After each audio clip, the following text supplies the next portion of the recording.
tarde a todos e todas. É um prazer estar aqui nessa tarde com pessoas, professores tão ilustres. Gostaria de agradecer a direção do IBDT pelo convite, por estar aqui nesse seminário.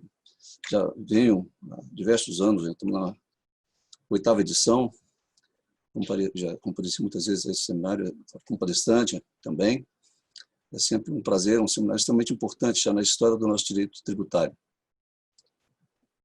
Agradecer especialmente aí a pessoa do professor Luiz Flávio Neto, a quem estendo as homenagens à direção do IBDT como um todo. O tema do nosso painel é Planejamento Tributário Internacional. O painel é composto por mim, Marcos Valadão, que presido, né? O professor Philip Baker, professor visitante da Universidade de Oxford e da Universidade de London, e barrister no Queen's Counsel do Reino Unido. Professor Luiz Flávio Neto, coordenador e professor do mestrado profissional em Direito Tributário Internacional e Desenvolvimento do IBDT, com Postdoctoral Research Fellow no IBFD, na Holanda. Professora Clara Moreira, que também vai ser a moderadora desse painel, do mestrado profissional em Direito Tributário Internacional e Desenvolvimento do IBDT e doutora pela USP. Professora Isabel Garcia Calista Fonseca, professora colaboradora do mestrado em Direito Tributário Internacional do IBDT, doutora pela London School of Economics.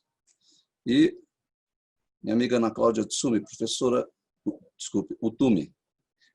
de mestrado também em Direito Tributário do IBDT e doutora pela USP. Então, esse é o nosso painel, a composição do nosso painel. Podem ver que são especialistas do mais alto calibre e um grande conhecimento no tema que vamos discutir. Os temas, embora o título do painel seja Planejamento Tributário Internacional, nós temos temas mais, escopos mais delimitados em alguns temas. Então, trataremos de ajuda estatal em caso e planejamento tributário internacional, especialmente temos a questão da Covid envolvida aqui na pandemia, envolvida no assunto também. Discutiremos a norma geral anti-elisivas e normas específicas anti-elisivas e a cláusula PPT, que esse cenário internacional pós-BEPS apresenta novidades em relação a isso. A cláusula PPT, para quem não conhece, é a Principal Purpose Test, o teste de propósito principal, que é uma norma geral anti-elisiva de um escopo até mais aberto do que a gente normalmente tem nas legislações internas. Vamos tratar também de normas CFC brasileiras e como está a posição aí das decisões judiciais e administrativas, especialmente em face dos tratados internacionais. Então, esse é o escopo temático do nosso painel. Mas antes de passar a palavra à moderadora, eu gostaria de lembrar que os temas discutidos estão também espelhados em artigos que compõem os capítulos de um e-book que vai trazer os anais, né, do seminário, que será publicado na sequência. Então, estarão acessíveis os artigos a todos os participantes posteriormente. Essa é uma boa coisa para a gente ter um material desse seminário tão importante, com bastante conteúdo. Dito isso, passo a palavra à professora Clara. Muito obrigada, Marcos. Sem mais delongas, eu gostaria de passar a palavra ao Philip Baker, professor Philip Baker, que vai tratar sobre o tratamento do planejamento tributário no contexto europeu, considerando os casos de state aid. Por favor, Philip. Very good. Can I begin? I hope that you can hear me. If you can't, please let me know. Can I begin by thanking the organizers for inviting me to speak today? And I've been asked to speak on international tax planning, but particularly in the context of state aid and the European Union. I should say there's a certain degree of irony here because, of course, I belong to a country that technically has left the European Union and where we're actually disputing with the European Union about what state aid rules we might have in the future. But I'm going to talk about European state aid rules. The state aid rules are based upon a relatively short provision in the Treaty on the Functioning of the European Union. It's part of the competition rules. They're not the tax rules. It's a very simple provision. Any aid granted by a member state or through state resources in any form whatsoever, which distorts or threatens to distort competition by favoring certain undertakings or the production of certain goods, shall, insofar as it affects trade between member states, be incompatible with the internal market. So it's a general prohibition of governments giving aid to particular companies or particular products which affects trade between member states. There's no doubt that this applies to tax. It was designed primarily to stop governments giving money to companies, but equally taking less money from companies, giving them tax benefits, can also be a form of aid. Where there is an alleged state aid, it's investigated by the European Commission, not the tax people, but the Directorate General that deals with competition, DG Comp. If they defined state aid against a government, then the government can challenge that before the General Court of the European Union, and ultimately the case can end up in the Court of Justice. Now, up until the late 1990s, there was very little interest in state aid and taxation.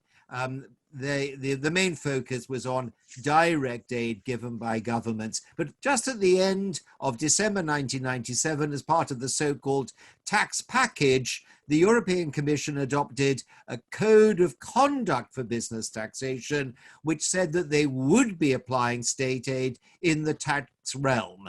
And in the 2000s, I'm starting with a bit of the history here, in the 2000s, the state aid investigations focused on special tax regimes, where particular governments created a special regime for a particular type of company, and those regimes were being used as part of international tax planning.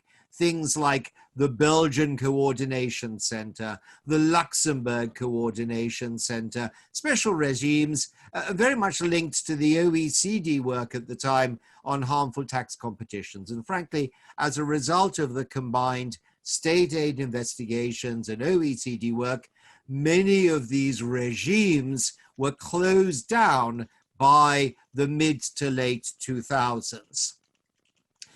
Moving forward to the 2010s, the background here was a number of inquiries before the US Senate and before parliaments about so-called sweetheart deals for companies. It was realized that without creating a special regime, individual companies could be given a benefit by a ruling or an advanced pricing agreement. And in the early 2013, the OECD was starting its BEPS project, and the European Commission started a number of state aid investigations focusing on rulings given by governments to particular companies. We'll see which companies they were in a moment. It is very much linked and parallel with the OECD BEPS project, particularly Action 5.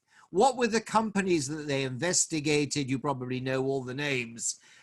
The Commission published a decision on Fiat, who it was alleged had received state aid from Luxembourg in the form of a transfer pricing ruling, Starbucks, alleged aid from Netherlands, Apple, alleged aid from Ireland, Amazon, alleged aid from Luxembourg, Engie, the French energy company from Luxembourg, McDonald's, don't quite know what that company does, but alleged aid from Luxembourg, something to do with buying Big Macs. That was the only case where the Commission in its investigation found no aid.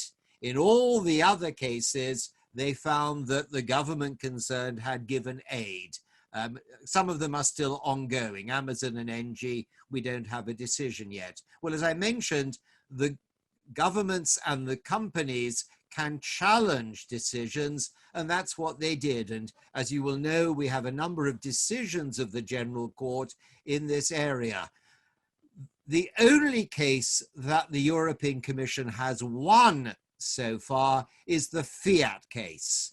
In a decision in September last year, the General Court found that Luxembourg had given aid to Fiat. Fiat is challenging that and appealing that to the General Court. But on the same day, the court decided that in the case of Starbucks, no aid had been proven by the European Commission, and perhaps biggest headline of the middle of July, 15th of July, the General Court held that in the case of Ireland and Apple, the European Commission had failed to prove that Ireland had given any state aid to Apple. And we have until another week from now for the European Commission to decide whether they're going to appeal that case. I can't say any more about that because I'm actually involved in that case as part of Ireland's legal team. There are still two of those cases pending. Amazon, there was a hearing in March. Engie, there was a hearing just 2 days ago. The current position is a rather strange one. The European Commission has generally won the cases on the law.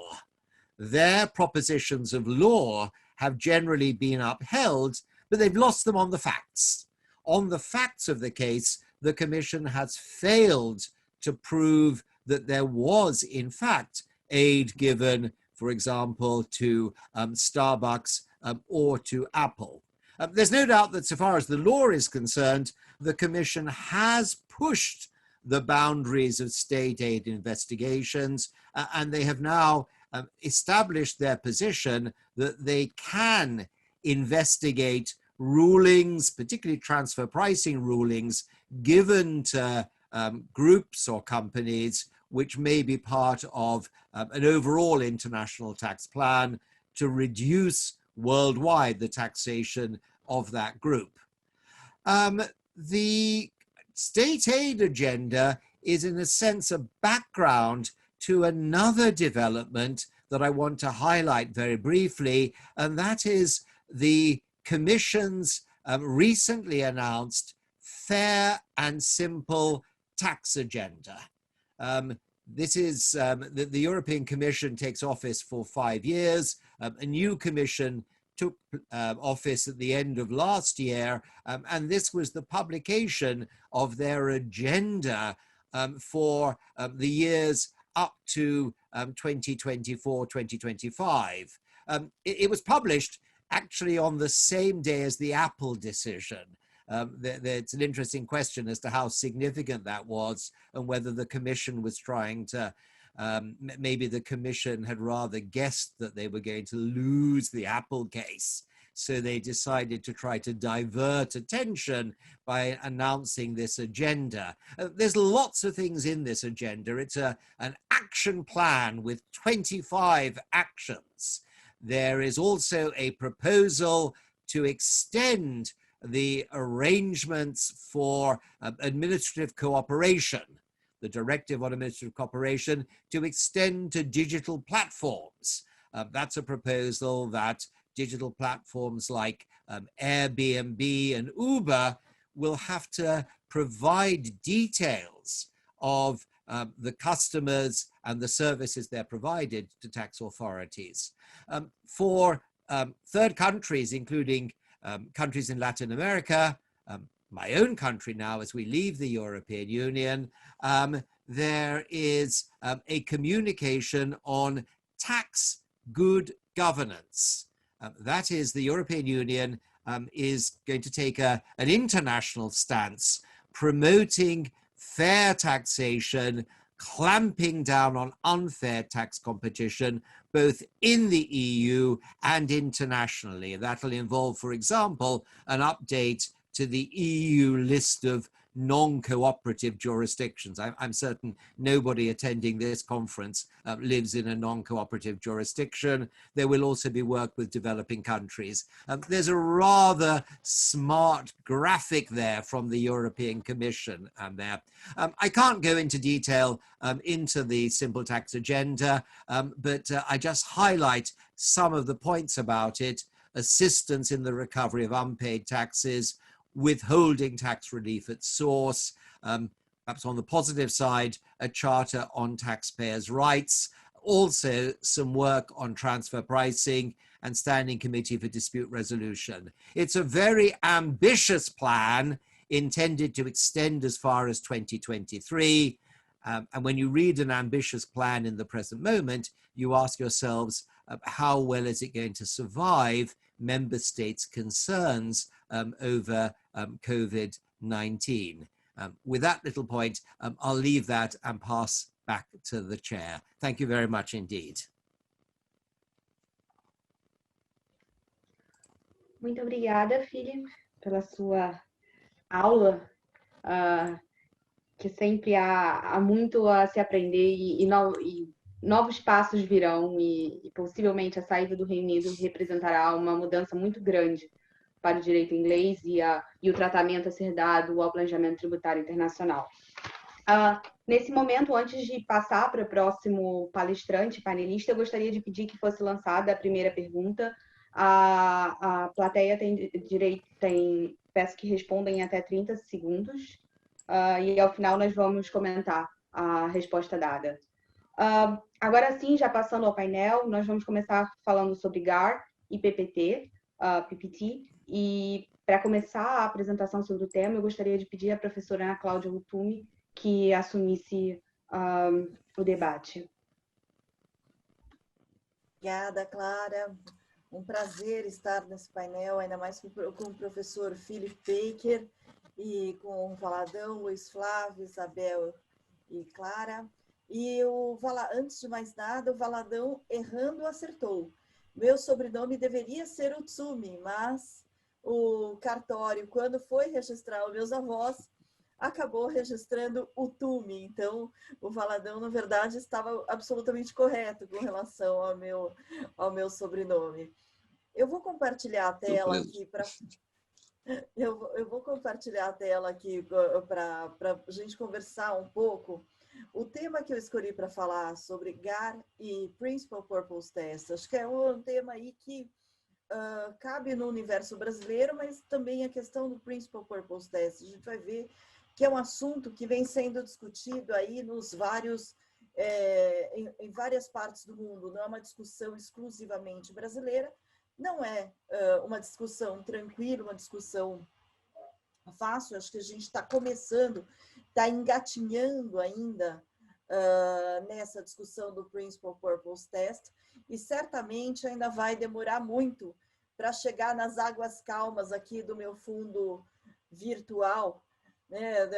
Ainda vai demorar muito tempo. Acho que ainda a gente tem bastante aí a discutir, a aprender, e enquanto isso, uma preocupação muito grande, tanto para os contribuintes quanto para as autoridades.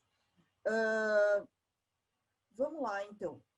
Acho que as perguntas fundamentais, quando a gente fala de economia tributária de maneira geral, pergunta que todo mundo faz aos tributaristas, sejam os tributaristas que trabalham em empresas, sejam os tributaristas que trabalham como assessores, quais são os critérios que os contribuintes têm que levar em conta para decidir se vão ou não adiante com uma transação que reduza a tributação? E o que o contribuinte pode fazer em relação à redução da tributação sem que isso atraia riscos significativos no caso aí de uma disputa? Acho que são questões aí fundamentais que afetam o dia a dia da atividade empresarial, o dia a dia aí das decisões empresariais em qualquer operação que que reduza a carga tributária, ainda que isso seja um efeito consequencial daquela determinada transação. A gente tem que lembrar que no caso brasileiro nós não temos uma regra geral anti-elisiva. aqui é o parágrafo único do artigo 116, que é uma regra que muitas vezes ela é mencionada como se norma geral antilesiva fosse, no julgamento ainda em andamento perante o Supremo Tribunal Federal, a gente já teve a manifestação da relatora Carmen Lúcia, que esse parágrafo, primeiro, ele é constitucional, ou seja, esse parágrafo ele é constitucional.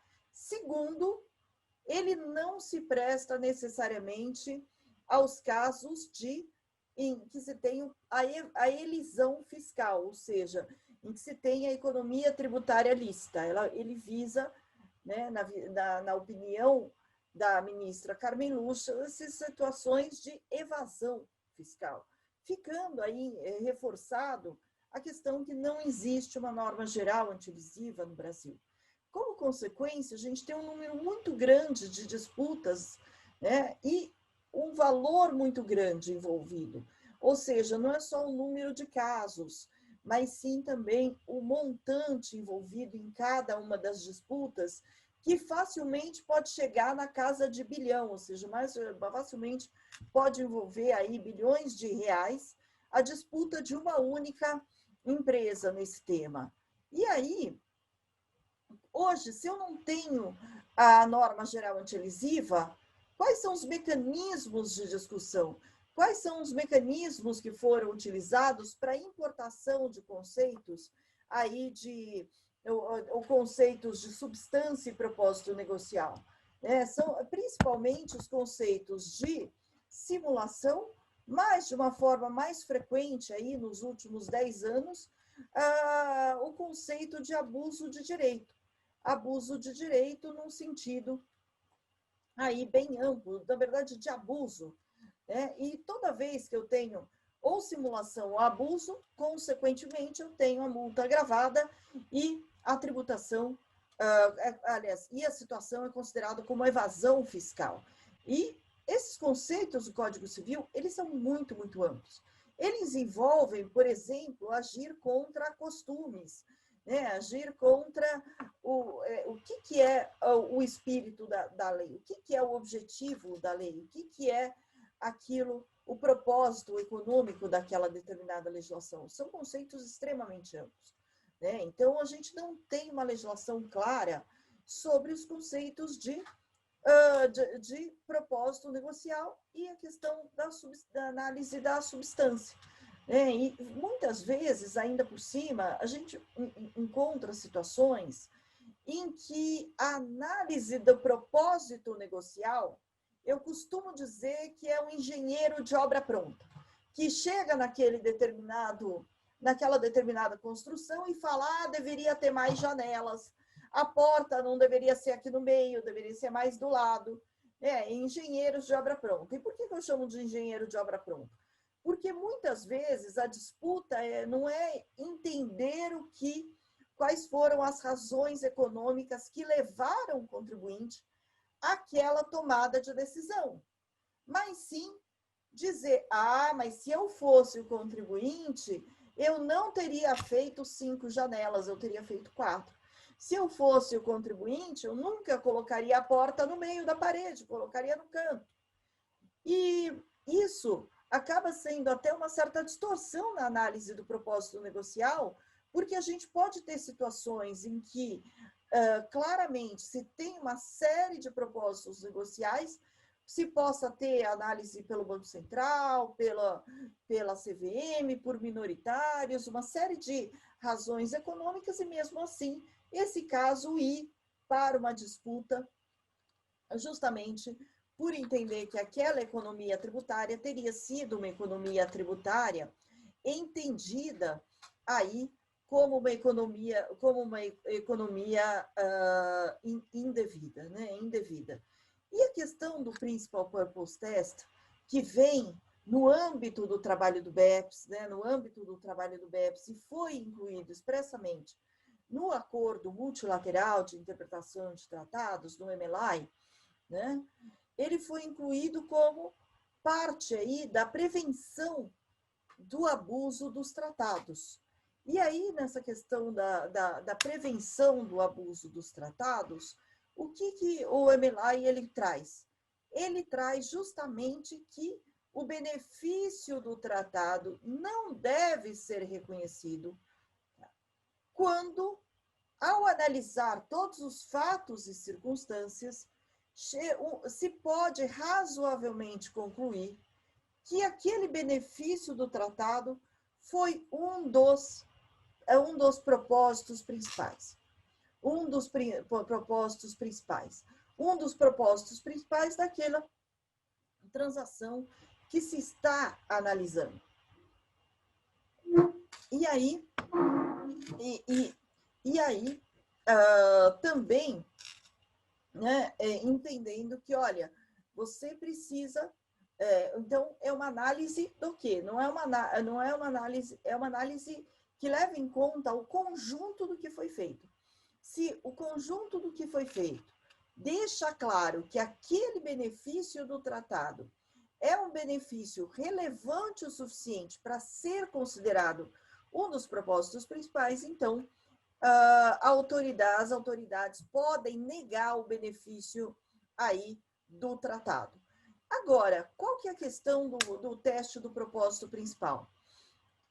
Já há muitos anos, não só no Brasil como em outros países, quando o propósito principal, o único propósito principal, é economizar impostos, isso é uma coisa que nós já temos aí várias experiências a respeito, né? E até do ponto de vista brasileiro, apesar de não haver legislação, né, sobre essa discussão de substância e propósito negocial, já está claro que as operações feitas com o único propósito de economizar tributos são operações que, em caso de briga, estão fadadas aí a serem derrotadas. Isso de maneira, mesmo sem uma legislação clara. Agora, e se eu tenho uma situação em que o propósito não é economizar tributos, mas a economia tributária ela é relevante. Em outras palavras, imaginem o seguinte, eu tenho o Tratado Brasil-Holanda tem o IR-Fond sobre royalties de 15%. O Tratado Brasil-Espanha tem o IR-Fond sobre royalties de 10%. E aí eu transfiro, né, toda a gestão dos intangíveis da Holanda para a Espanha. Isso pode ser considerado, sob o teste do PPT, como algo que seria ruim? Se eu simplesmente disser, houve a transferência e pronto, pode ser que fique claro que o único objetivo seria economizar esses 5%. Agora, se eu estou fechando a empresa holandesa porque eu tenho operação na Espanha, eu estou centralizando minhas operações europeias na Espanha agrego uma série de razões econômicas, eu consigo mostrar que eu tenho razões econômicas. Agora, se de tudo isso, se de toda essa reorganização que eu estou fazendo, a economia tributária representar 3% da economia total daquela reorganização, e se ela significar 10%, se significar 15%, como é que eu identifico essa questão, né, do principal purpose? Qual que é o propósito? Aliás, em que ponto da história um propósito se torna um dos propósitos principais? Né? Se eu economizar só 3%, quer parecer que é muito pouco. Se eu economizar 8%, começa a ficar mais relevante. Se eu economizar 10% e assim por diante. Isso no âmbito do tratado. Mas uma grande preocupação que temos é justamente a análise do PPT passar a influenciar as análises tributárias, mesmo na ausência de tratados, ou seja, está expresso no MLI, está expresso na interpretação dos tratados daqueles signatários do MLI, que não inclui o Brasil. A gente tem que lembrar que o Brasil está renegociando cada um dos tratados e não é signatário do MLI. Mas será que o Principal Purpose Test pode influenciar essa análise? Ou seja, eu tenho razões de negócios, eu tenho o que o CARF, em diversos julgamentos, vem analisando como a causa jurídica para fazer o que eu fiz, mas mesmo assim a economia tributária é relevante. Em que medida que essa discussão do principal purpose pode afetar? E aí eu tenho uma situação em que o contribuinte, né, entre nenhuma liberdade, todas as liberdades, tem uma série de conceitos aí em discussão, né, em uma série de conceitos.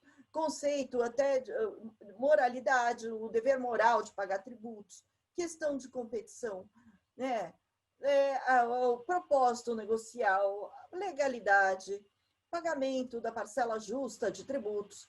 E qual que é o limite? Hoje eu não sei, no caso brasileiro, hoje eu não sei qual é o limite, né? Se vocês pedirem, olharem uma transação e pedirem opinião para 2 tributaristas, vocês já vão ter 3 opiniões, porque realmente tudo é discutível, questionável. Então, hoje eu não tenho claramente, né, essa definição.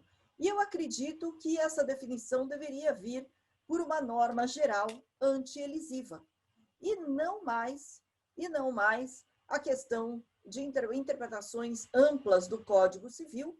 E, na verdade, o GAR, por mais que que a norma anti-elisiva não faça milagres, a gente sabe que não pode não resolver todos os problemas, né?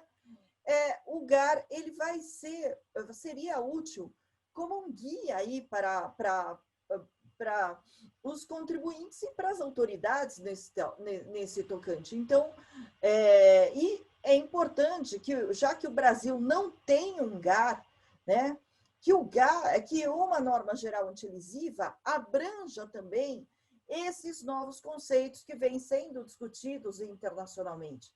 E aqui faltou complementar esse último ponto do slide, é que o GAR pode não resolver todos os problemas, mas pelo menos o GAR pode sim trazer uma luz aí para reduzir as disputas entre os contribuintes e as autoridades, justamente porque hoje a gente está na situação de ter um monte de conceito em discussão, né? Cada auto de infração ou cada disputa do contribuinte com o fisco tem aí uma união de razões distintas. Internacionalmente também vem se discutindo enormemente o que pode ser aceito e o que não pode ser aceito, com o acréscimo da discussão do Principal Purpose Test, ou seja, com o acréscimo aí de que nós temos aí essa discussão. Então, a gente precisa, de fato, ter um guia mestre, ainda que esse guia possa não ser a solução de todos os problemas. E por isso é que eu defendo aí que tenhamos, sim, uma norma geral anti-elisiva, muito embora tenhamos aí experiências internacionais favoráveis e desfavoráveis à norma geral anti-elisiva. Mas no ambiente atual brasileiro, eu creio que uma norma geral anti-elisiva seria muito melhor do que simplesmente adotar os conceitos amplos que estão no âmbito aí do Código Civil. Então, com isso, agradeço aí a atenção de todos e volto a palavra aí para a moderadora e para o chair. Obrigada. Obrigada, Ana Cláudia, obrigada por todas as suas considerações e por inaugurar um debate que agora vai ser seguido pela uma manifestação do professor Luiz Flávio. Luiz Flávio, GAR e PPT, como funciona essa relação e como você enxerga essa possibilidade de comunicação das normas? Obrigado, Clara. Não posso deixar de saudar a cada um de vocês. Marcos Aurélio Pereira Valadão, meu grande amigo, professor. O Philip nos pediu para não chamá-lo de professor, apenas de Philip Baker, mas é quase instintivo eu chamar de professor aquele que tem me ensinado direito tributário internacional há tantos anos, há tanto tempo, por suas apresentações, por seus livros, por seus trabalhos. Então, é quase instintivo, mas eu vou me forçar. Obrigado por se juntar a nós, Philip. Ana Cláudia Tume, Isabel Caliche, Clara, um prazer enorme estar aqui com vocês. E essa semana tem sido uma semana de enorme regozijo acadêmico, eu diria. Nós tivemos domingo, segunda e terça-feira um seminário, o primeiro seminário de pesquisadores em Direito Tributário Internacional, promovido em conjunto pelo IBDT, pelo IBFD da Holanda e também pela Faculdade de Direito Largo São Francisco, que nós recebemos 32 pesquisadores de 15 países diferentes, trazendo suas dissertações de mestrado, doutorado e pós-doutorado. Temos aqui agora o congresso, ontem, hoje e amanhã, em que nós já temos o e-book, o Valadão fez referência ao e-book. Eu recebi uma mensagem que algumas pessoas não receberam o e-mail encaminhando o e-book, então nós já solicitamos que nossa equipe técnica reencaminhe os e-mails, com trabalhos de uma série de painelistas que estão sendo apresentados, e uma reunião de tantos temas interessantes e tanta gente boa. Então, uma enorme felicidade de estar aqui hoje. E o tema também é um tema fantástico, que me foi pedido para enfrentar aqui hoje, Direito Tributário Internacional, que não é um tema novo. É um tema que já nos persegue há muito tempo. Eu diria que, se nós analisarmos os trabalhos do professor Klaus Foger, nós já teremos uma série de apontamentos, de provocações, inclusive no sentido de que haveria implícito nos acordos de bitributação uma cláusula anti-abuso, ou seja, ainda que não houvesse uma cláusula expressa no texto do acordo de bitributação, haveria um costume internacional que justificaria um combate implícito presente nos acordos de bitributação ao abuso. Nós temos também uma velha discussão se as normas internas dos países podem ser trazidas à discussão quando se fala sobre o planejamento tributário internacional. A professora Ana Cláudia trouxe aqui uma defesa para uma GAR brasileira, o que mostra que, em sua opinião, haveria sim a relevância do direito interno, de uma GAR no direito interno, para o tratamento do planejamento tributário no âmbito dos acordos de bitributação. É uma discussão antiga, uma discussão que já existe há bastante tempo, e que nós temos algumas novidades. Naturalmente, o mundo pós-BEPS trouxe uma série de questões à discussão. Então, hoje eu vou aqui brevemente falar a respeito de como eu vejo o cenário brasileiro, como eu vejo a partir da aplicação dos acordos de bitributação celebrados pelo Brasil, como eu vejo a aplicação destas discussões a respeito do planejamento tributário internacional, em especial aqui nessa primeira passagem aqui da minha participação, de estruturas de treaty shopping.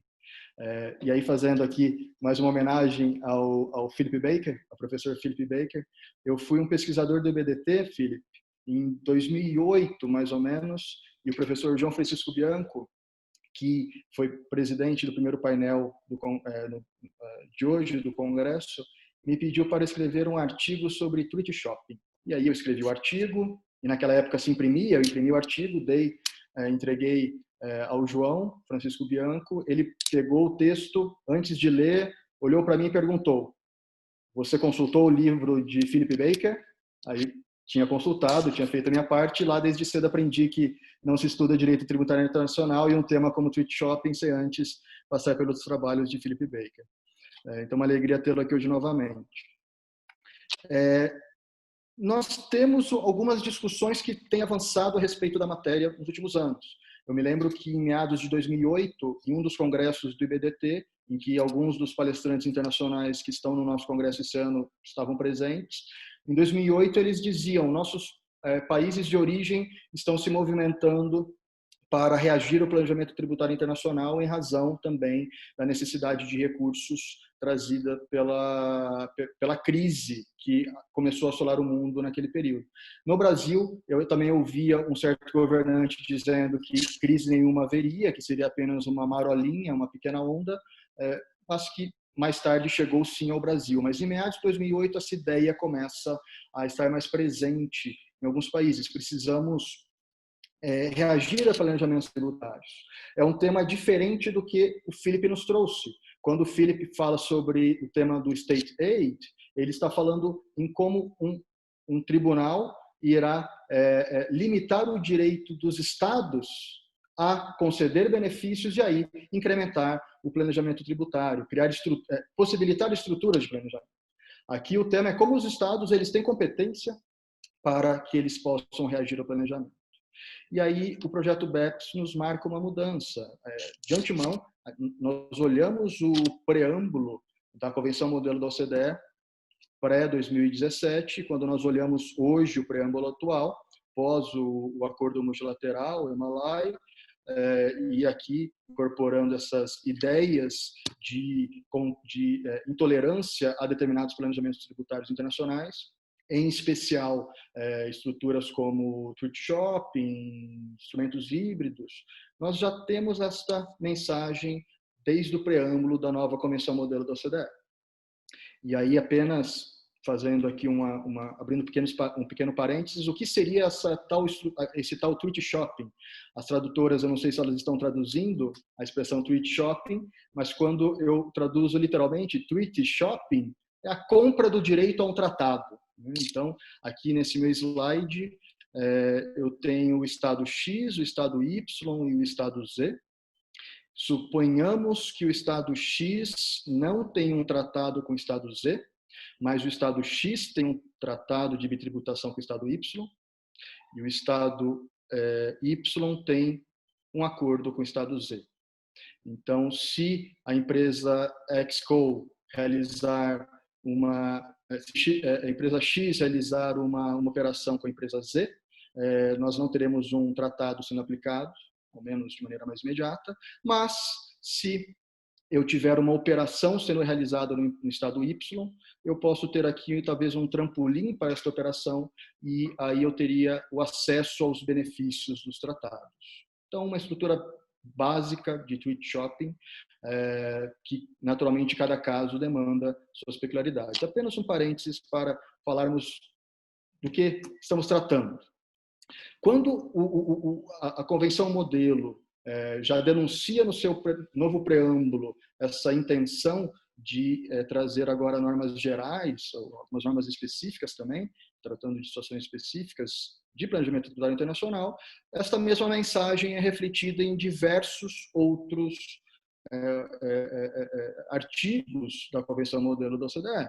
Então, nós temos o artigo 7º, nós temos o artigo 10, nós temos o artigo 11, todas trazendo aí essas cláusulas que a professora Ana Cláudia Stume já nos falou aqui hoje, sobre as cláusulas PPT. E aí o artigo 29 também, um artigo específico que foi acrescentado, que trata de maneira também particular, por assim dizer, da limitação ao acesso de benefícios do tratado. Então, em que situações que os benefícios do tratado poderiam ser negados. Eu sempre acho muito importante dizer que, ao tratarmos de direito tributário internacional, nós naturalmente falamos sobre a Convenção Modelo da OCDE, mas precisamos olhar para os tratados específicos celebrados pelos países. A figura da OCDE, nos últimos meses, talvez possa ser comparada com a figura da OMS, nesse momento de pandemia. Quem daqui não gostaria de ter um organismo, uma instituição internacional como a OMS, apta a dar orientações, a fazer testes e dizer como todos os países devem se comportar para sair bem dessa situação dramática que estamos passando? Todo mundo gostaria.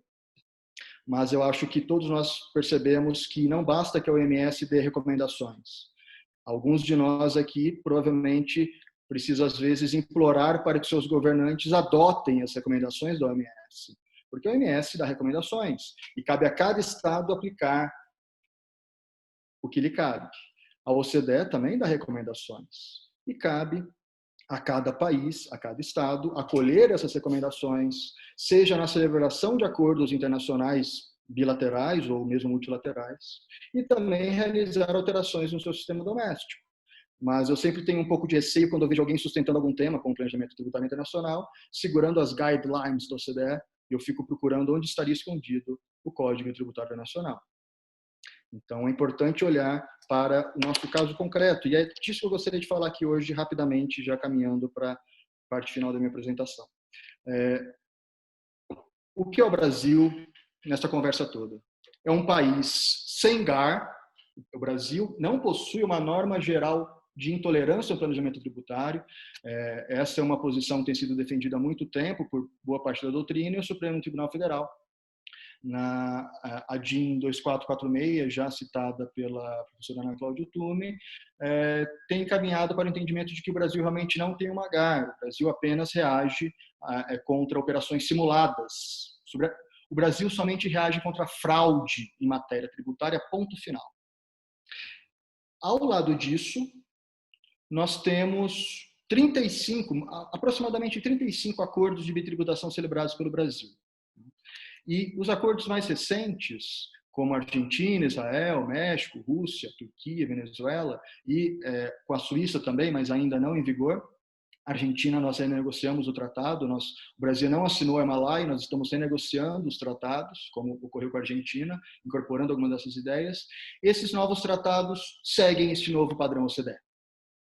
O seu preâmbulo já traz a sua intenção de reagir a operações de tweet shopping, e todas aquelas peculiaridades das cláusulas PPT. Mas eu gostaria de propor um cenário aqui, análise. Um cenário que talvez abarque um universo maior de situações. Então, considerem este cenário. Tratados celebrados no período pré-BEPS. Claro que o Brasil possui alguns tratados com dispositivos específicos, limitando o acesso ao benefício em determinadas situações. Mas essa constância se tornou maior após o projeto BEPS realmente ganhar corpo. Então, imaginemos aqui aqueles nossos tratados pré-BEPS. Nós temos tratados dos anos 70, que não há uma cláusula PPT. Em uma situação em que aquela conduit company, aquela empresa que estava intermediando, ela não é uma empresa de papel, é uma empresa que tem operação. Ela existe. Ela não é uma mera P.O. Box, não há fraude aqui, tudo existe. E aí, eu vou até deixar a situação com duas complicações diferentes. Podemos dizer que aquela operação existe só para me valer do tratado. Tudo bem. Mas, como a Ana Cláudia nos provou aqui a trazer, talvez, outras razões não tributárias, um outro cenário. Tá ok. Há outras razões. É uma região estrategicamente importante por questões logísticas, então vou estabelecer uma empresa lá. Em um país que não possui GAR. Como lidar com uma situação dessa? E aí eu apenas aqui faço uma observação, reafirmo isso, não vejo e tive o prazer de publicar nos anais do Congresso, no e-book que vocês receberam, um artigo com Roberto Codorniz, em que nós defendemos a ideia em que não há relação de dependência necessária entre um PPT e uma GAR, ou seja, eu posso ter um país sem GAR celebrando acordo com o PPT. Não é necessário sequer haver convergência entre a GAR e o PPT. A GAR pode ser muito mais restrita do que o PPT ou vice-versa, não é necessário qualquer convergência, mas é impossível negar que um país com uma melhor experiência na aplicação da sua própria GAR talvez cometa menos erros ao aplicar o PPT. Então, este é o cenário que nós temos hoje no Brasil, a minha leitura, ao menos em relação a boa parte dos tratados celebrados no período pré-BEPS. Meu último slide. Trago aqui um caso concreto. Eu, assim como o Philip Baker, também tenho muito receio ele disse que não comentaria alguns casos em que ele está trabalhando, casos conhecidos de todos nós. Também tenho muito receio de comentar casos em que eu esteja atuando. E, eu e o Dr. Valadão, nosso presidente aqui hoje, nós servimos ao país durante alguns anos como conselheiros do CARF juntos. E eu nunca comentei nenhum caso que eu estivesse julgando. Mas eu já não sou conselheiro mais do CARF. O caso já é publicado, o acórdão segue aqui abaixo, me sinto confortável em comentar agora. Este é um caso, o caso Eagle, todos nós conhecemos por este nome, o caso Eagle. É um caso que retrata muito bem como há talvez um risco de uma influência negativa na aplicação de teorias de intolerância ao planejamento tributário no âmbito doméstico, quando se lida com uma situação internacional. Este é um caso julgado numa esfera administrativa. O Brasil, embora não possua GAR, possui uma jurisprudência administrativa bastante controversa, em algumas decisões já do Poder Judiciário, poucas a respeito da matéria, mas essas decisões revertendo muitos dos julgamentos do CARF. Por isso, ainda não é possível dizer que nós temos um case law que possa servir de diretriz sobre a matéria. Mas, neste caso, me parece que o tribunal, muito influenciado por uma abordagem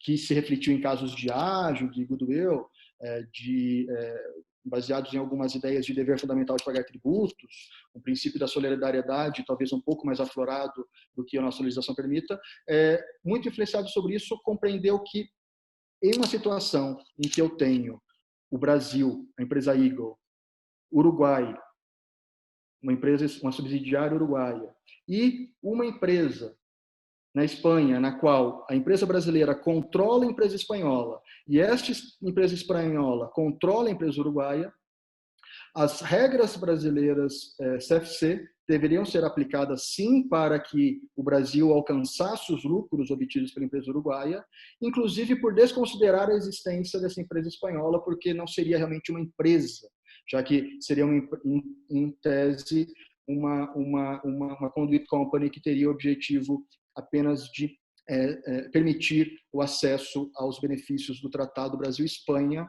já que o Brasil não possui tratado com o Uruguai. Este é o cenário. É um cenário curioso também, porque a empresa espanhola possuía atividade, ela possuía lucros próprios, ela pagava tributos na Espanha. O Tribunal Brasileiro fez uma pergunta à Espanha e a Espanha respondeu expressamente: sim, é uma empresa que paga tributos aqui. Eu não quero me alongar, eu apenas deixo aqui muito pontuado a minha posição, que, caso alguém tenha curiosidade de saber mais detalhes, como julgador eu dei minha declaração de voto neste caso.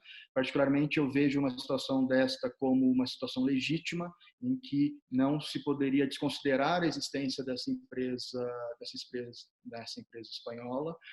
Os benefícios do tratado deveriam ser concedidos, sim, às relações existentes entre essa empresa, e talvez eu chegue, inclusive, ao negar os benefícios do tratado, chegue perto, talvez, de um conceito de treaty override. Então, aqui, ao lado desses pontos tão importantes de state aid, em que o professor Philip Baker nos trouxe os limites dos estados para aflorar o intuito de planejamento tributário das empresas, eu trago aqui este ponto de que quais seriam os limites dos estados em desconsiderar planejamentos tributários à revelia da inexistência de normas no tratado, e mesmo a revelia de uma norma no direito interno que dê suporte a isso. E com essas provocações, eu passo a palavra à professora Clara. Obrigado. Muito obrigada, Luiz Flávio. Muito obrigada por toda a sua explicação. Eu queria pedir que disponibilizassem o resultado do nosso quiz, por favor. Perfeito. Então, temos praticamente um empate acerca da compatibilidade ou não do PPT com o princípio da segurança jurídica. Agora sim, passando à análise da evolução da jurisprudência administrativa e judicial acerca do tema do planejamento tributário internacional, eu gostaria que lançassem a segunda pergunta e eu gostaria de passar a palavra ao senhor presidente Marcos Valadão. Ok. Obrigado, Clara.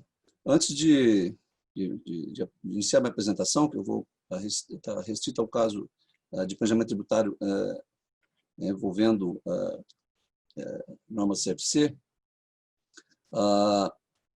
eu vou fazer um pequeno comentário sobre a apresentação aí de GAR, de norma geral anti-abuso, especialmente PPT. Não concordo em alguns pontos com o que o professor Luiz Flávio, isso já é clássico, mencionou. No Brasil só se faz afastamento de planejamento tributário quando há fraudes. Não é essa a realidade das decisões administrativas nem judiciais. Tem muitos casos, sim, onde os atos negociais são perfeitos, lídigos, são do ponto de vista do direito privado, sem nenhum vício, mas que são afastados em função de conter um abuso, de até um abuso ao ordenamento, mas um abuso contornando a ocorrência do fatirador, ainda que não temos uma norma geral antiadesiva regulamentada. Então, na prática, isso não tem funcionado bem assim.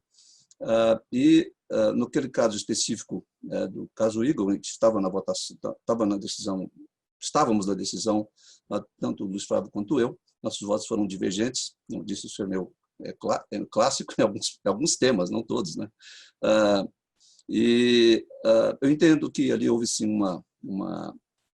um contorno abusivo do tratado, e é isso que consta na decisão, dos tópicos da decisão, justamente sobre isso. E aí tem toda aquela questão que se os tratados, embora não tenham uma norma, quando não tem uma norma escrita no tratado de abuso, o tratado é construído para disciplinar a relação entre os dois países.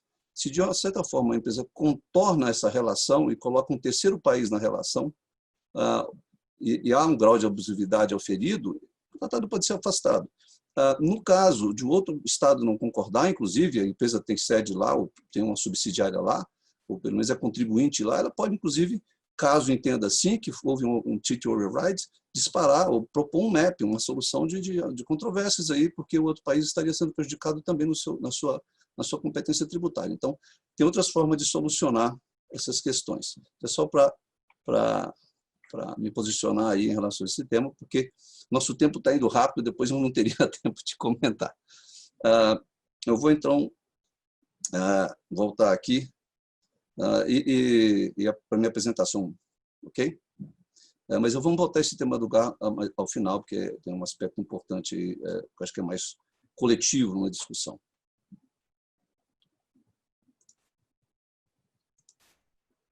Ok?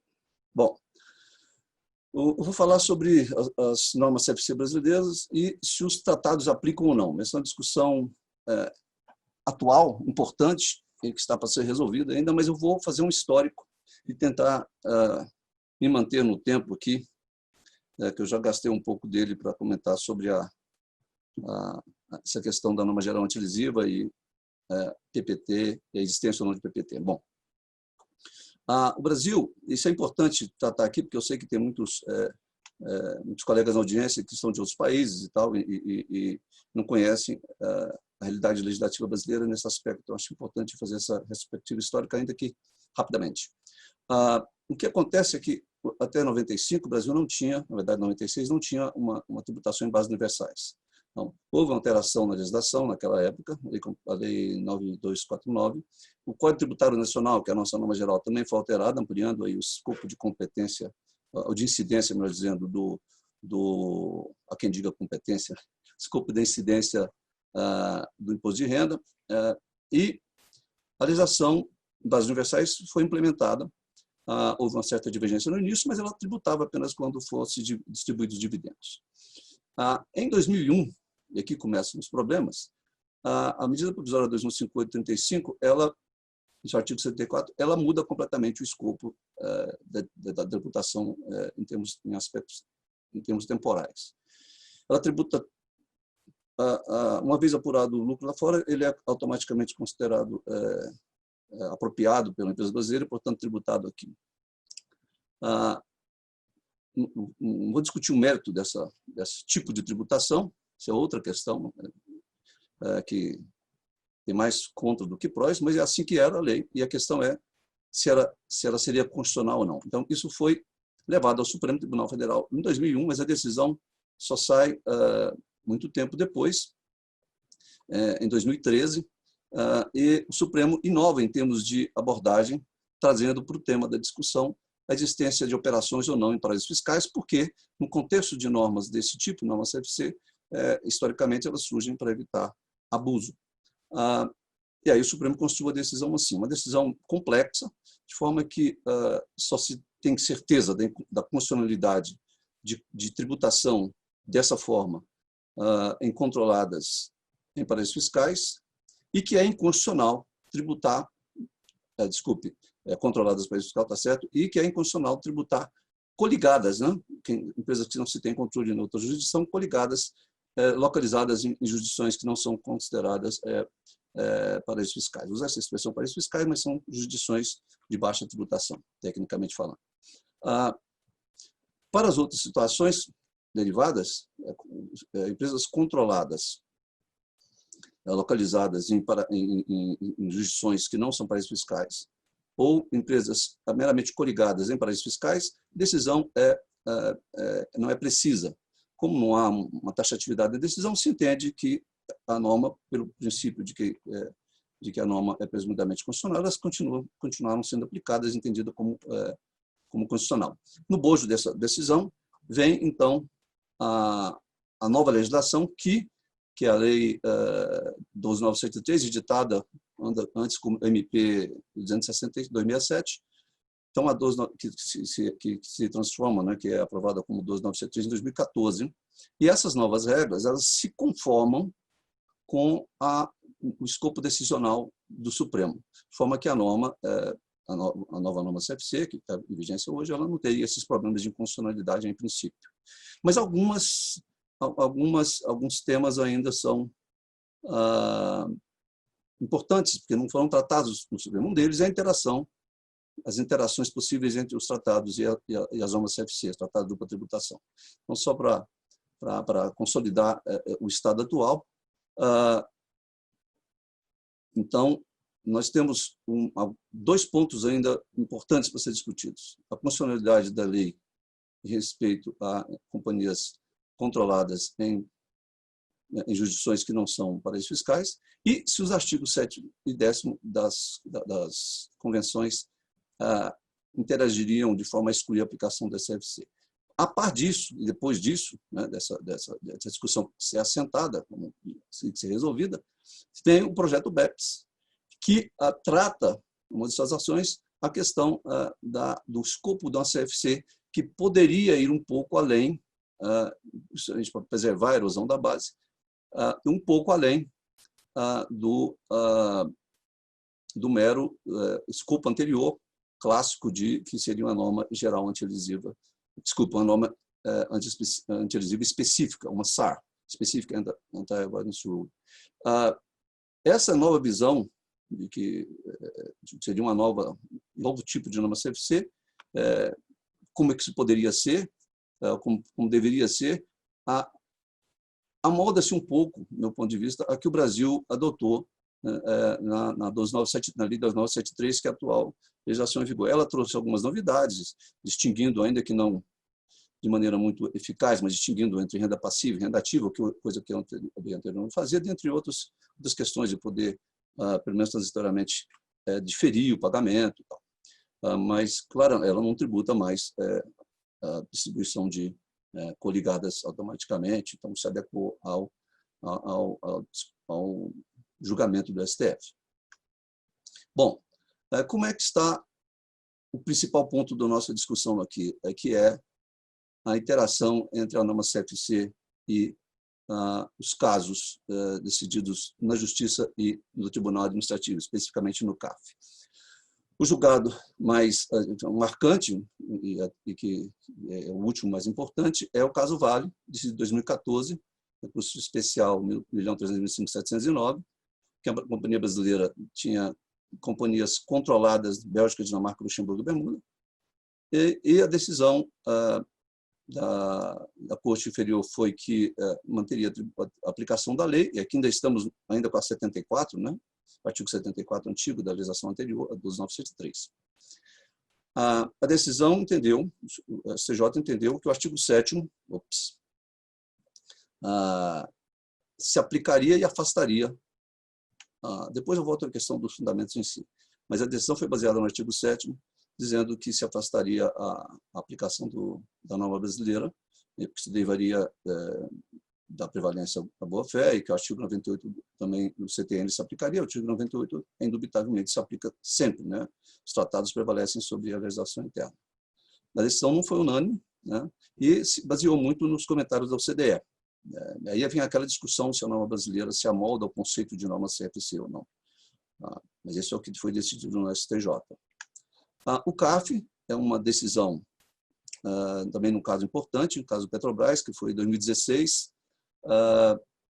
Aqui a empresa tinha uma controlada na Holanda, Netherlands, e tem um acordo, o Brasil tem um acordo com a Holanda, e o CAF entendeu que o artigo 7º ou 10º, que também foi considerada a questão dos dividendos, né? Também há um link ali com o artigo 10 na norma CFC, mas o entendimento dessa decisão, que aqui foi voto de qualidade, né? O nosso colega no painel, o professor Luiz Flávio, também estava presente à época.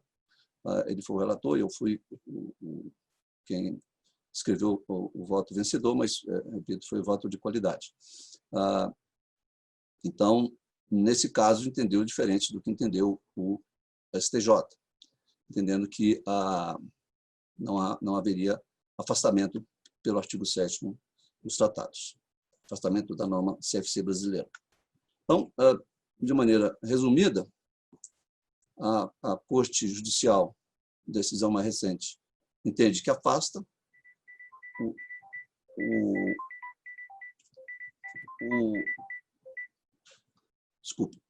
o CARF entendeu que não na última decisão.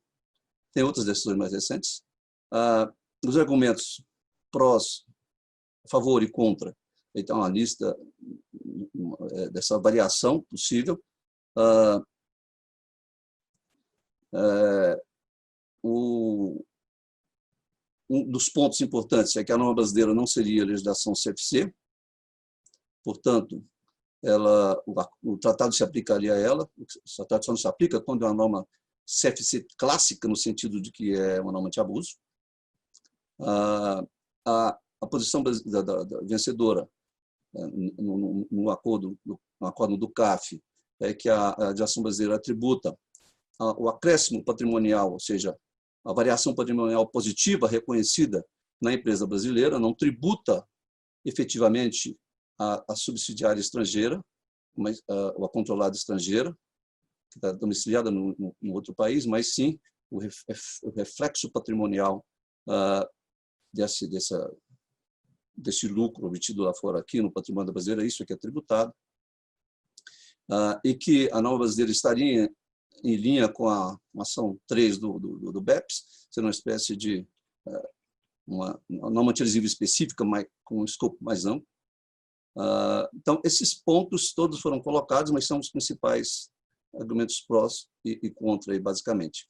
Agora, do ponto de vista até do judiciário, que isso não vai afetar muito uma interpretação no tribunal administrativo, mas o fato, e aqui é só uma discussão, né, indo um pouco além, o fato da pandemia trazer problemas de caixa, problemas de déficit estrutural mais graves, pode impactar uma decisão judicial no que a gente chama de jurisprudência ou hermenêutica consequencialista. Pode ser que sim, pode ser que não. Isso pode ser trazido à baila quando for decidido esse tema nos tribunais, especialmente superiores, especialmente no STF e outros casos no STJ. Então, ainda vamos ver se esse aperto financeiro impactou ou não a decisão dos tribunais superiores. Bom, vamos agora para o cerne da discussão. Do ponto de vista dos tratados brasileiros, da legislação brasileira, os tratados afetam como a norma CFC brasileira, que tributa a controlada no exterior, trazendo o lucro para ser tributado no Brasil. Como é que isso fica em face dos acordos? Bom, aqui é importante notar que os acordos não têm digamos, um tratamento uniforme em relação ao tema. Então, a gente tem tratados que são completamente silentes em relação a esse tema. Nós temos tratados que dizem as normas CFC não são afetadas pelo tratado. Nós temos tratados que afastam efetivamente a aplicação da norma CFC da forma como ele está redigida. E tem tratados que podem afetar ou não, dependendo da forma que você interpreta o dispositivo. Então, na verdade, você tem 4 variações. Oi. Desculpe, mas vamos nos atentar ao horário, por favor. Por isso, tá, já estou terminando. Então, nós temos 4 alternativas. 2 minutinhos. 4 alternativas. Os tratados que têm dispositivo nenhum, certo? Temos tratados como o tratado com México, Venezuela e Rússia, que claramente diz que a norma CFC não é afetada pelo tratado, está lá no protocolo. Nós temos tratados como a República Tcheca, Noruega e Eslováquia, que, evidentemente, pela redação do dispositivo, que os lucros não distribuídos não serão tributados, ou seja, tributa só na distribuição. Esses dispositivos desses tratados claramente afetam a aplicação da norma CFC, ou seja, em relação com esses países, a norma CFC não vai se aplicar, porque há uma proibição expressa de aplicação de tributação de lucros não distribuídos. Lucros não distribuídos na corporação no outro país não é tributado no Brasil, então, na contraparte, então, é o terceiro tipo. E o quarto tipo, é que dá uma interpretação possível que pode aplicar a CFC brasileira ou não, em função de se interpretar se as normas se aplicam só para dividendo distribuído, efetivamente distribuído ou não, ou se é uma norma que antecipa o tratamento dessa distribuição. Então, os acordos com Áustria, Equador, Espanha e Índia têm disposições desse tipo. Elas são diferentes, elas têm variações, elas têm restrições. Por exemplo, no caso da Áustria, isso ela vai se aplicar se a participação brasileira na empresa estrangeira for acima de 25%. Então, esses dividendos não serão tributados. Mas quando forem distribuídos, esse aqui é o ponto. Mas eles estão lá, refletem o patrimônio da empresa no Brasil, da associada lá. Isso é tributável pela norma CFC ou não? É uma discussão. O fato é que o dia que distribuir, está isento, se tiver mais de 25%. Então, é uma questão ainda em aberto. Isso, até onde eu sei, não foi decidido interpretando esse dispositivo especificamente para alguma situação específica. No caso da Espanha, que a gente acabou de ver, isso foi superado porque afastou a aplicação do tratado por entender que havia tax planning, abuse tax planning no caso, e aí não deu para discutir esse ponto. Mas, de toda sorte, é um tema ainda aberto, essa quarta forma de dispositivo, e onde, naqueles casos que os tratados não têm nenhum dispositivo, nem que aplica, nem que não aplica, nem afasta, não afasta. Portanto, essa situação, na verdade, o que aparentemente é simples, ela vai depender muito de como está redigido os dispositivos em cada um dos tratados em relação àqueles outros que não tem nenhum dispositivo que fala de norma CFC ou que afetaria a tributação dos lucros ou dos dividendos quando distribuídos. Então, é isso que eu gostaria de compartilhar com os senhores. Marcos. Obrigado. Eu Clara. vou passar imediatamente a palavra. Luiz Flávio, você tem 1 minuto, por favor. Gostaria de ter apenas 30 segundos, porque, na verdade, eu gostaria de ouvir mais o Felipe e a Isabel também. Apenas uma pequena menção que eu acho que em um evento como esse não pode deixar de ser dito. O Marcos nos trouxe um caso realmente muito importante a ser estudado, o caso Petrobras. Recomendo a todos estudem o caso, que tem interesse. É um caso histórico. Foi a última sustentação oral realizada pelo professor Alberto Xavier, um dos pilares da doutrina do direito tributário internacional no Brasil, que nos deixou pouco tempo depois. E é um caso interessante também que marca, talvez, uma alteração na jurisprudência administrativa, em que eu tenho a Procuradoria da Fazenda Nacional reconhecendo a aplicação do tratado, mas requerendo a aplicação do artigo 10º, a cláusula de dividendos, como defendendo a ideia de que a regra CFC brasileira, por assim dizer, tributaria dividendos fictos, enquanto que o contribuinte reclamava a aplicação do artigo 7º, dizendo que seria a tributação de lucros auferidos no exterior. O Tribunal Administrativo, por voto de qualidade, a maioria, não me lembro agora, decidiu que, na verdade, o tratado não seria aplicável, porque a tributação seria em empresa brasileira, pouco importando se, na verdade, era um mero reflexo pelo MAP dos lucros que estavam sendo oferidos pela empresa estrangeira residente no estado com o qual o Brasil possui tratado. É um caso bastante interessante a ser estudado. Apenas para fazer uma última menção, nós tivemos na nossa disciplina do mestrado do primeiro semestre, uma disciplina que eu lecionei junto com o professor Luiz Eduardo Chueri e o professor Pedro Chueri, uma disciplina sobre regras CFCs. E aí, em razão da pandemia, a disciplina foi inteira online e a cada aula nós trazíamos um convidado, um professor estrangeiro. E aí, sempre que nós apresentávamos a regra brasileira, o professor estrangeiro apresentava uma certa surpresa, dizendo, nossa, é diferente a regra de vocês, né? E aí, nós chegamos talvez a uma conclusão que nós não podemos chamar que nós temos o Brasil de regra CFC. Então, quando a OCDE faz diferentes comentários às regras CFCs, ela parte da premissa de uma regra que está se voltando contra o abuso, contra tributação, contra represamento de rendimentos passivos ou coisa do tipo. O Brasil não há essa diferenciação, não é uma regra que reage contra o abuso, mas sim uma regra que tributa imediatamente todo e qualquer lucro aferido no exterior por um subsidiário. Então, com essa que o Marcos, de uma maneira bastante clara, nos trouxe também na sua apresentação. Então, agradeço a oportunidade de mais essa observação. Claro, obrigado. É uma SARS Plus. Vamos passar a palavra agora ao Filipe, por favor.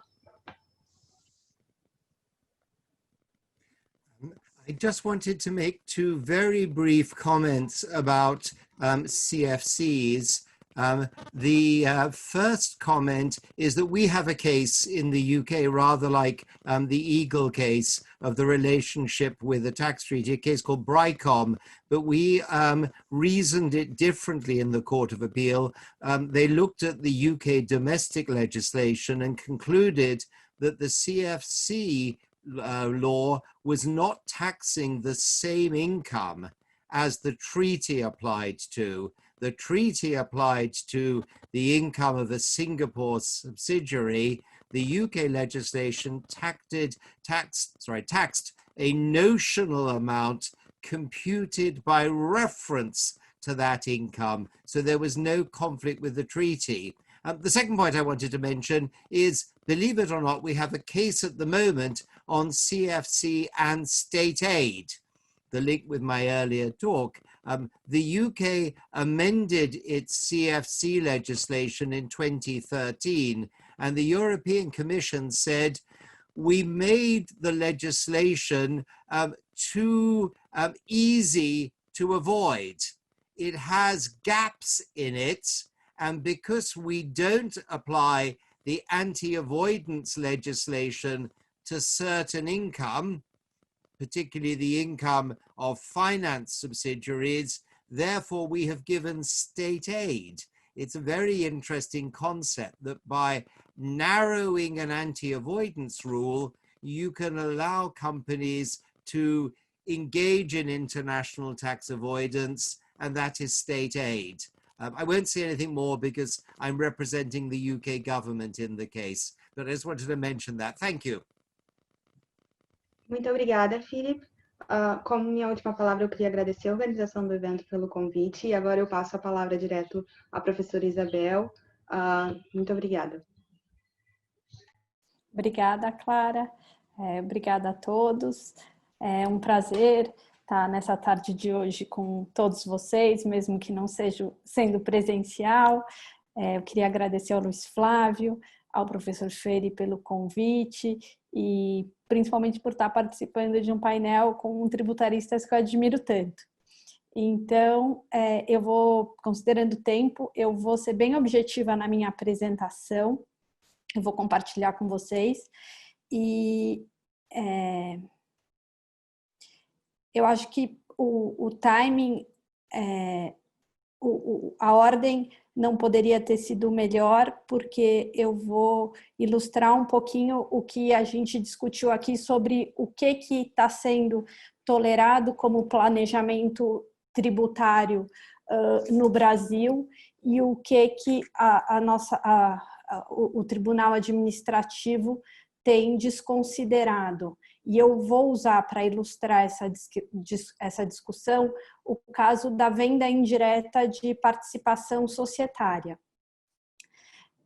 Antes de entrar nos casos propriamente ditos, eu separei de propósito um caso que o fisco foi vencedor, no seguinte sentido de que se desconsiderou a venda indireta e a tratou como uma venda direta, e um outro caso em que o fisco permitiu o planejamento que foi feito pelo contribuinte, que mesmo reduzindo a carga fiscal da operação, foi aceito pelo Tribunal Administrativo.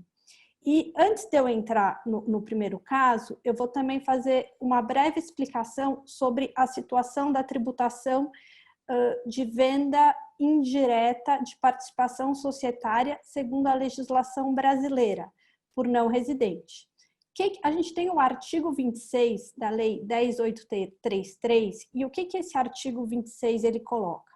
Que o adquirente, seja ele pessoa física ou jurídica, residente no país, ou mesmo o procurador, quando esse adquirente for um não residente, representar um não residente, ele é responsável por reter e recolher o imposto de renda sobre o ganho de capital do alienante, que no caso é um não residente, quando estiver sendo feita a venda de um ativo localizado no Brasil. Então, é importante a gente frisar isso, ativo localizado no Brasil, porque estes são os termos da lei. Então, hoje, olhando o artigo 26, e eu não tenho dúvida, o Brasil não tributa a venda indireta de participação societária. A nossa lei se restringe a tributar o ganho de capital do não residente, mesmo que a aquisição também seja feita por um não residente, quando o ativo envolvido nessa venda seja um ativo localizado no Brasil.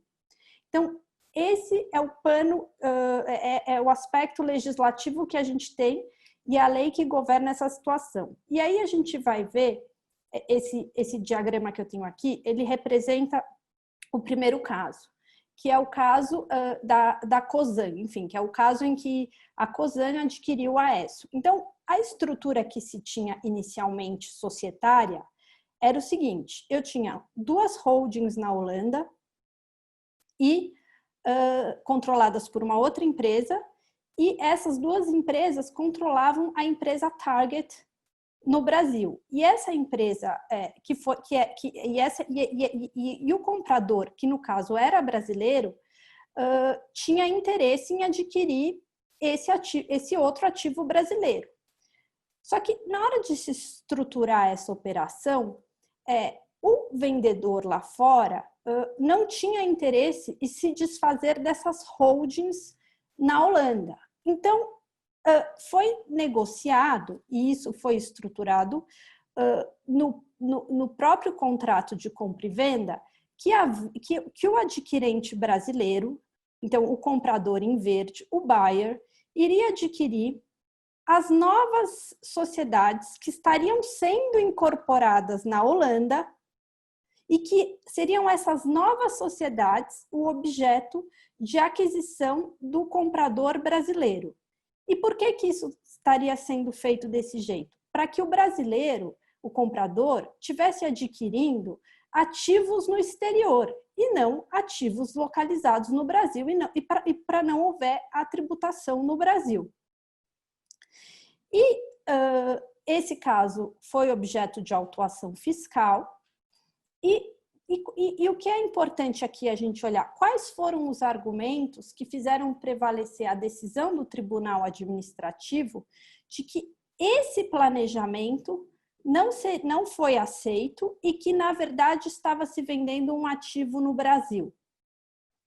A primeira coisa que se verificou foram nos documentos de compra e venda, no SPA, que o que estava sendo objeto da venda, na verdade, todas as cláusulas faziam menção à empresa Target, ao objeto, ao ativo brasileiro, não as sociedades novas que tinham sido constituídas na Holanda. Além disso, na época em que foi assinado o SPA, segundo consta no acórdão, as sociedades New Way e New B nem haviam sido incorporadas ainda. Elas tiveram uma existência totalmente efêmera, de 3 meses entre a incorporação e a liquidação, porque logo depois também de feita a venda, elas foram também liquidadas. Então, este foi outro argumento que foi verificado e analisado no acórdão. Outro ponto também que é interessante colocar é que isso tudo foi feito para evitar a retenção na fonte. Então, o que o fisco também entendeu? Que a remessa do valor tinha sido uma remessa líquida. Então, quando ele foi também, ele desconsiderou a operação e falou, não, o que está sendo vendido é o ativo brasileiro e foi aplicar o imposto de renda retido na fonte, foi feito um gross-up do valor, o que fez com que o responsável pelo recolhimento tivesse que recolher um valor ainda maior de imposto devido. E tiveram também algumas outras discussões sobre o valor do investimento, porque para apuração do ganho precisaria se apurar esse valor, mas o foco não é esse. A questão é, verificou-se nesse caso que quando eu tenho situações efêmeras, situações pré-ordenadas que visam, de certa forma, mudar aquilo que realmente o contribuinte quer, porque no caso o contribuinte brasileiro queria efetivamente adquirir a companhia brasileira. Isso foi desconsiderado. Então, assim, foi tributada uma venda indireta como direta fosse, porque, na verdade, isso, ao meu ver, pelos fatos narrados no acordo, realmente deveria ser uma venda direta com aplicação da tributação na fonte.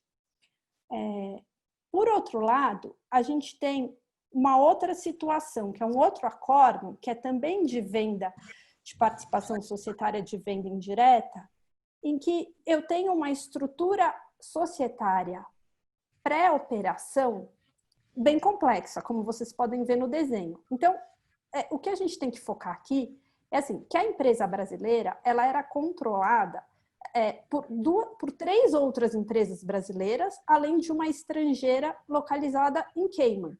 Então, se eu tenho uma estrutura, essa estrutura faria com que eu tivesse a venda por 3 empresas brasileiras e uma empresa no exterior, para eu ter a venda de 100% dessa empresa target no Brasil.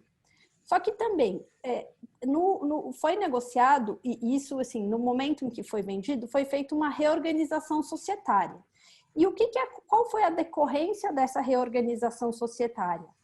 O controle da empresa brasileira que ia ser objeto de venda, ele passou para quem? Para uma empresa, só uma empresa holandesa, então só uma empresa localizada no exterior, além de ter uma holding 2 no Brasil. A holding, se vocês olharem no desenho anterior, a holding 1 e 3, elas foram incorporadas, elas sumiram desse desenho aqui. Então, no desenho final, eu tenho a venda por uma empresa, eu vou ter uma empresa holandesa controlando uma brasileira que, por final, também controla a empresa objeto brasileira. E quem foi o vendedor? O vendedor, no caso, foi a nova empresa holandesa. Então, esse caso, diferente do anterior, houve uma tributação, uma retenção na fonte e houve a tributação na venda. Mas o que o fisco alegou e por que houve a autuação? Porque o fisco brasileiro, ele alegou que a venda, na verdade, deveria ter sido feita pelas empresas brasileiras que antes controlavam a empresa que foi objeto de venda. Então, e por que isso? Porque quando eu tenho a venda de participação societária por empresa brasileira, eu teria uma apuração do ganho com uma carga de 34%, ao invés de uma carga de quando o não residente vende não localizado em paraíso, que vai de 15% a 22,5%. Então, o que eu mostro aqui? Isso vai na linha do que a Altumi muito bem colocou, que é essa insegurança em saber o quanto que reduzir a carga fiscal gera risco para o contribuinte, já que a gente não tem uma GAR. E a gente vê nesses 2 casos que, no primeiro caso, pela descrição dos fatos, realmente houve um abuso do contribuinte e houve uma desconsideração. Nesse segundo caso, houve uma reorganização. E no relato dos fatos que levaram o acórdão ser favorável ao contribuinte, se verificou também a questão societária do vendedor, que essa reorganização que foi proposta pré-venda foi implementada em diversos outros países emergentes, que a empresa, o grupo vendedor, estava saindo da posição em outros países emergentes, que isso não foi algo efêmero, pré-venda, só para reduzir a carga fiscal, mas que no caso da venda do Brasil, realmente teve uma redução de carga, mas essa redução não zerou o imposto a ser pago, foi pago o imposto.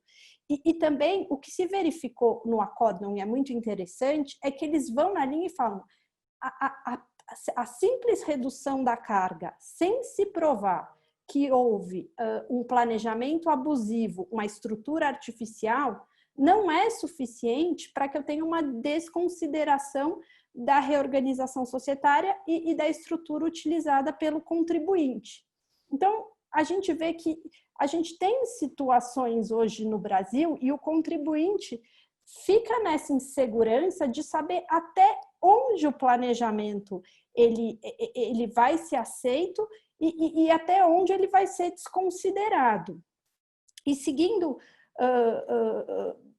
nessa linha do que a gente conversou até agora, o que a gente tem com relação à venda indireta? Hoje a nossa lei não tributa a venda indireta, tributa só a venda direta, a venda de ativo localizado no Brasil por não residente. O Brasil quer mudar essa regra, e aí eu coloco para vocês, faz sentido mudar essa regra? Isso traria mais segurança? E como mudar essa regra?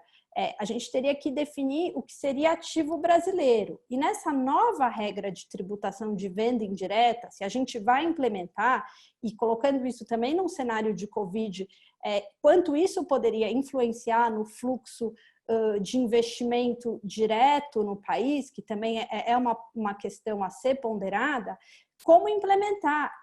E a gente vê em diversos países, com a experiência internacional, a gente tem o último toolkit preparado pelo Fundo Monetário Internacional, junto com o G20, junto com o interesse de países em desenvolvimento, que tem preocupação nessas vendas indiretas sendo realizadas de grandes empresas relacionadas, por exemplo, com a exploração de recursos naturais dos países emergentes, como regulamentar essa situação. E aí a gente poderia ter modelos muito diferentes. A gente tem países que simplesmente abriram mão e falaram, não vamos tributar a venda indireta. A gente tem países como a China, que qualquer troca de controle é submetido à autoridade fiscal chinesa. A gente tem outros países que misturam o modelo de ter regras bem definidas para falar o que é a tributação da venda indireta, se há um nexo, porque essa regra só deve existir e faz sentido existir se conseguisse delimitar muito bem o nexo desse ganho de capital do não residente com o ativo brasileiro. Esse nexo entre o ganho de capital e o país da fonte é que é a chave para a legislação bem feita. E, além disso, nesse sentido, valeria a pena, junto com essa norma bem definida, a gente ter uma norma específica anti-elisão. Alguns países também têm usado essa estratégia. Então, eu deixo aqui para vocês essas questões para a gente refletir e agradeço imensamente a oportunidade de passar essa tarde com todos vocês. Muito obrigada, Clara.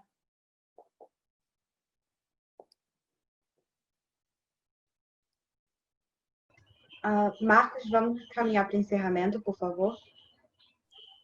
Obrigado aí pela palavra, Clara.